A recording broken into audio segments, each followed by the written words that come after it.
అందరికీ నమస్కారం. డైట్ మెనూకి స్వాగతం సుస్వాగతం.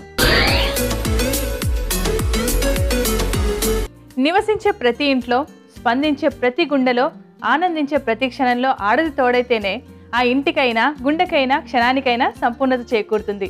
ఈటీవీ అభిరుచి ప్రేక్షకులందరికీ అంతర్జాతీయ మహిళా దినోత్సవ శుభాకాంక్షలు.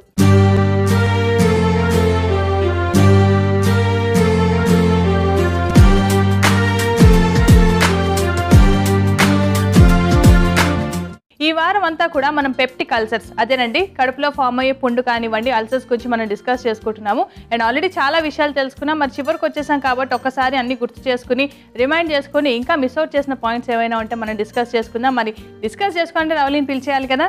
లెట్స్ వెల్కమ్ ఆ న్యూట్రిషనిస్ట్ రవలి. హాయ్ రవలి.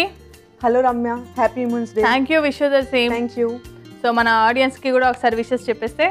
ఈటీ అభిరుచి ప్రేక్షకులకి happy women's day. Okay, thank you so much అందరి తరపు నుంచి. సో మనం ఈ వీక్ మొత్తం కూడా మనం పెప్టిక్ అల్సర్స్ గురించి డిస్కస్ చేసుకుంటున్నాం. అండ్ లాస్ట్ డేకి వచ్చేసాం కాబట్టి అసలు ఇవి దేని వల్ల ఫామ్ అవుతాయి, ఎందుకు వస్తాయి, ఎలా తగ్గించుకోవచ్చు అనేవి ఒకసారి మనం బ్రష్ అప్ ఇచ్చుకుంటే మనం మిగిలినవి తర్వాత మాట్లాడుకోవచ్చు. Ramya, actually peptic ulcer form అవ్వడానికి చాలా మంది ఓన్లీ డైటరీ సిగ్నిఫికెన్స్ ఉంటుంది, అంటే ప్రాపర్ డైట్ తీసుకోకపోవడం వల్లనే వస్తుంది అల్సర్స్ అని చెప్పేసి అనుకుంటారు. కానీ ఫ్యాక్ట్ ఏంటంటే అది హెలికోబాక్టర్ పైరోలి అనే ఒక బ్యాక్టీరియల్ ఇన్ఫెక్షన్ వల్ల వస్తుంది. అండ్ దాంతోపాటు లైక్ అదర్ ఫ్యాక్టర్స్, అంటే మనం ప్రాపర్ డైట్ తీసుకోకపోవడం వల్ల ఆల్కహాల్, స్మోకింగ్ ఇవన్నీ ఒక యాడ్ ఆన్ రిస్క్ ఫ్యాక్టర్స్ లానే పనిచేస్తాయి. అది మాత్రం యాక్చువల్లీ బ్యాక్టీరియల్ ఇన్ఫెక్షన్. అలా అని చెప్పేసి ఓన్లీ బ్యాక్టీరియల్ ఇన్ఫెక్షనే కదా, అంటే దానికి డైట్కి సంబంధం ఏం లేదు అన్నారని చెప్పేసి ఏది పడితే అది తీసుకుంటే అది ఇంకా ఆ ప్రాబ్లం ఎలివేట్ అవుతుంది.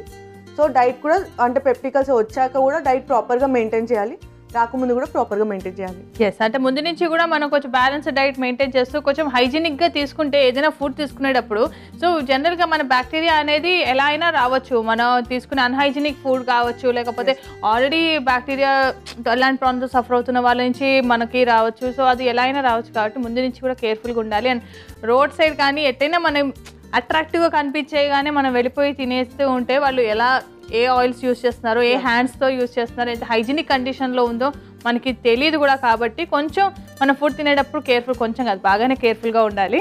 ఇమీడియట్గా సైడ్ ఎఫెక్ట్స్ ఏం చూపించవు, కానీ లాంగ్ టర్మ్లో చాలా ప్రాబ్లం అవుతుంది.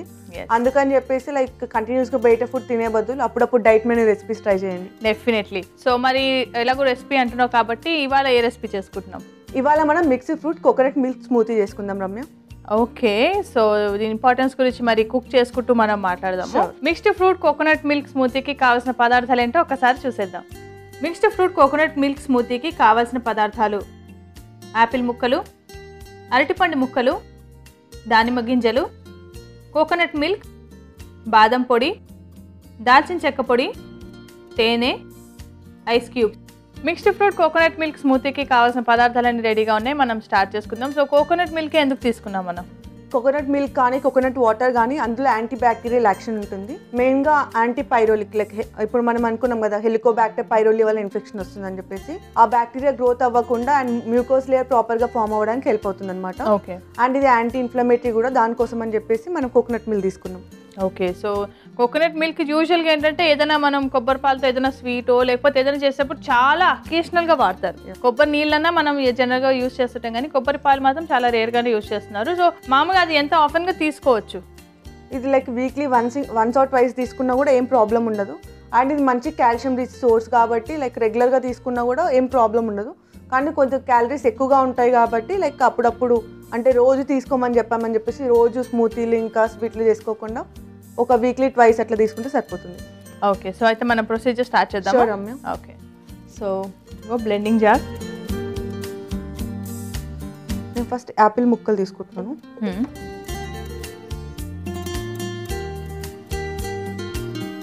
ఇందులో కొబ్బరి పాలు యాడ్ చేసుకుంటున్నాను.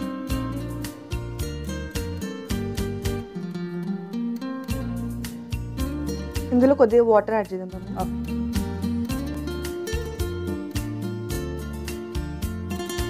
బ్లెండ్ చేసేసుకుందాం.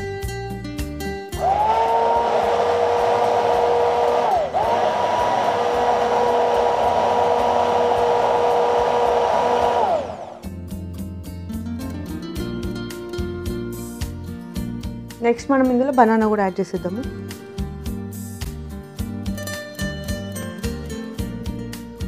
బ్లెండ్ చేసేసుకుందాం రమ్య.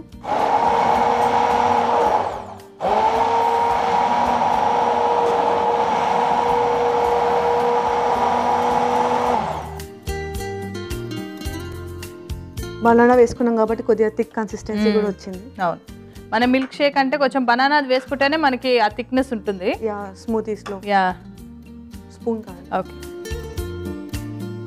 నెక్స్ట్ ఆల్మండ్ పౌడర్ వేసుకుందాము. ఆల్రెడీ నేను బాదం పౌడర్ చేసి పెట్టుకున్నాను, అది వేసుకుంటున్నాను. దాల్చిన చెక్క పొడి కొద్దిగా జస్ట్ టేస్ట్ వరకు మాత్రమే. ఆల్రెడీ బనానాలో స్వీట్నెస్ ఉంటుంది అండ్ కోకోనట్ మిల్క్లో కూడా స్వీట్నెస్ ఉంటుంది కాబట్టి హనీ నేను తక్కువగానే తీసుకుంటున్నాను, ఓన్లీ ఒక స్పూన్ తీసుకుంటున్నాను.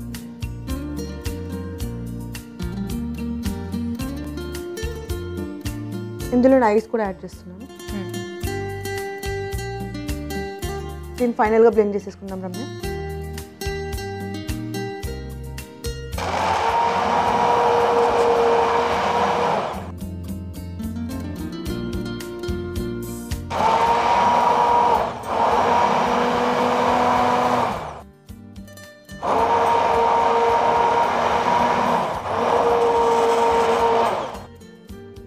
రమ్య, మనం mixed fruit coconut milk smoothie ready అయిపోయింది, మనం సర్వ్ చేసుకుందాము.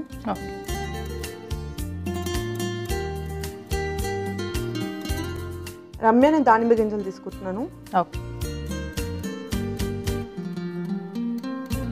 యాక్చువల్లీ అందులో వేసి బ్లెండ్ చేస్తే లైక్ ఆ టేస్ట్ తెలియదు కాబట్టి కొద్దిగా క్రంచీగా ఉండడానికి అని చెప్పేసి నేను సపరేట్ తీసుకుంటున్నాను.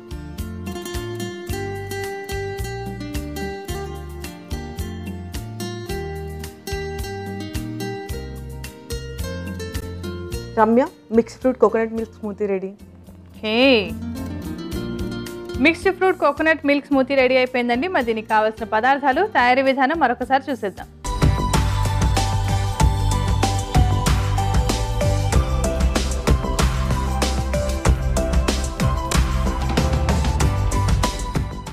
మిక్స్డ్ ఫ్రూట్ కోకోనట్ మిల్క్ స్మూతీకి కావాల్సిన పదార్థాలు: యాపిల్ ముక్కలు, అరటిపండు ముక్కలు, దానిమ్మ గింజలు, కోకోనట్ మిల్క్, బాదం పొడి, దాల్చిన చెక్క పొడి, తేనె, ice cube. Mixed fruit coconut milk smoothie తయారు చేసుకునే విధానం: ముందుగా ఒక బ్లెండింగ్ జార్ తీసుకుని అందులో యాపిల్ ముక్కలు, కొబ్బరి పాలు వేసుకుని బ్లెండ్ చేసుకోవాలి. తర్వాత అందులో అరటిపండు ముక్కలు కూడా వేసుకుని మరొకసారి బ్లెండ్ చేసుకోవాలి. అందులోనే బాదం పొడి, దాల్చిన చెక్క పొడి, ఐస్ క్యూబ్స్ వేసుకుని చివరిగా బ్లెండ్ చేసుకుని తర్వాత సర్వింగ్ గ్లాస్ తీసుకుని అందులో దానిమ్మ గింజలు వేసుకుని బ్లెండ్ చేసుకున్న స్మూతీని పోసుకుని సర్వ్ చేసుకుంటే tasty mixed fruit coconut milk smoothie ready. Mixed fruit coconut milk స్మూతీకి కావాల్సిన పదార్థాలు, తయారీ విధానం చూసాం కదా. ఇప్పుడు టేస్టింగ్ టైం. ఓకే, సో మనము రకరకాల మిల్క్స్ తోటి మనం ఆల్రెడీ స్మూతీస్ చేసుకున్నాం, కానీ కోకోనట్ మిల్క్ తోటి ఎప్పుడు చేసుకోలేదు.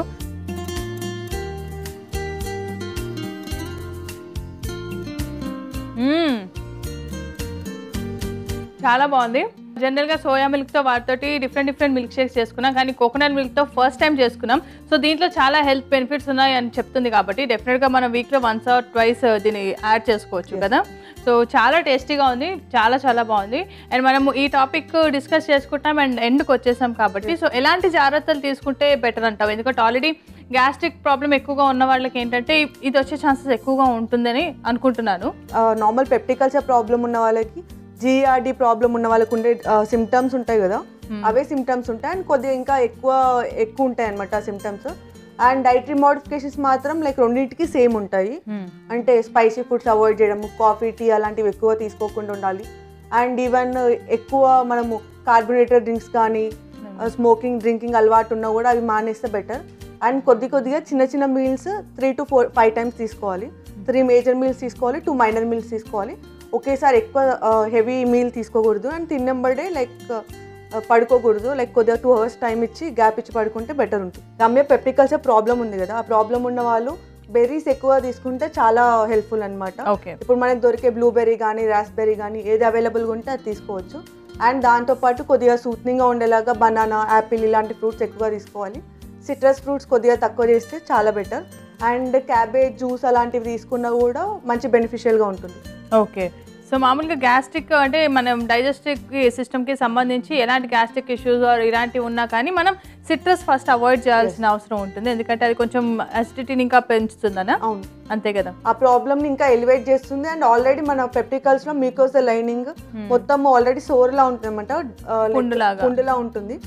అండ్ దాంతోపాటు ఇంకా అసిడిటీ పెరిగింది అనుకోండి, అంటే మనం తీసుకున్న సిట్రస్ ఫ్రూట్లో అసిడిక్ నేచర్ ఎక్కువగా ఉంటుంది, దానివల్ల ఇన్ఫ్లమేషన్ ఎక్కువ అయిపోతుంది. అండ్ ఆ పెయిన్ కూడా ఎక్కువగా ఉంటుంది. అందుకని చెప్పేసి లైక్ సిట్రస్ ఫ్రూట్స్ అవాయిడ్ చేయాలి. ఓకే. సో ఇవన్నీ ముందు నుంచి కూడా అందుకని కొంచెం గ్యాస్ట్రిక్ ప్రాబ్లం వస్తుంది మనకి ఉంది అంటే ఆ టెండెన్సీ ఉంది అన్నప్పటి నుంచి కూడా మనం ఏ ఫుడ్ తీసుకోవడం వల్ల వస్తుంది, ఇది ఏ తీసుకోకపోతే బెటర్గా అనిపిస్తుంది, అవన్నీ కూడా మనం కొంచెం నోటీస్ చేసుకోవాల్సిన అవసరం ముందు నుంచి ఉంటుంది. ఎందుకంటే ఏదో ఒక్కసారి మనకు తెలియదు ఏం తింటే వస్తుందని, మన బాడీని మనమే కదా తెలుసుకోవాలి. అందరికీ పడలే కాబట్టి అది నాకు పడట్లేదు అనుకోవడానికి లేదు, ఒక్కొక్క ఇండివిజువల్కి ఒక్కొక్కటి ఉంటుంది కాబట్టి. సో ముందు నుంచి కూడా కొంచెం కేర్ఫుల్గా ఉందాం, తెలుసుకుందాం, అబ్జర్వ్ చేసుకుని దాన్ని బట్టి మనం సొల్యూషన్ చూసుకోవచ్చు కదా. సో నెక్స్ట్ వీక్ ఇంకొక టాపిక్ తీసుకుందాం రవలి. అండ్ ఆల్రెడీ ఈ టాపిక్ గురించి మనం చాలా డిస్కస్ చేసుకున్నాం కాబట్టి థ్యాంక్ యూ సో మచ్. మాకైతే అవేర్నెస్ వచ్చింది. Thanks a lot. సో చూసారు కదండి, mixed fruit coconut milk shake చేసుకున్నాం. చాలా చాలా టేస్టీగా ఉంది, మీరు కూడా ఇంట్లో ట్రై చేయండి. అండ్ ఈ వీక్ మొత్తం కూడా పెప్టిక్ అల్సర్స్ గురించి డిస్కస్ చేసుకున్నాము. మనందరికీ ఇప్పటికే ఐడియా వచ్చేసింది కాబట్టి రవలి చెప్పినట్టు అవన్నీ టిప్స్ కూడా చక్కగా ఫాలో అయిపోతే మన డే టు డే లైఫ్లో ఈజీగా ఉంటుంది. అండ్ పడుకునేడానికి ఫుడ్ తినడానికి ఒక 2 hours గ్యాప్ ఉండేలాగా చూసుకోండి. అండ్ ఎక్కువ స్పైసీ ఫుడ్స్ అవి అవాయిడ్ చేసి అండ్ స్లీప్ ప్యాటర్న్స్ సెట్ చేసుకుని స్మోకింగ్, ఆల్కహాల్ వీటన్నిటికీ కొంచెం దూరంగా ఉండి మంచి హెల్దీ లైఫ్ స్టైల్ సెట్ చేసుకుంటే అసలు ఏ ప్రాబ్లము ఉండదు అనుకోండి. ఇదేంటి అసలు ఏది ఉండదు. సో నెక్స్ట్ వీక్ ఇంకొక టాపిక్ తీసుకుని దాని గురించి డిస్కస్ చేసుకుందాం. అంతవరకు సెలవు. మరొకసారి ఈటీవీ అభిరుచి ప్రేక్షకులందరికీ ఉమెన్స్ డే శుభాకాంక్షలు. Thank you so much.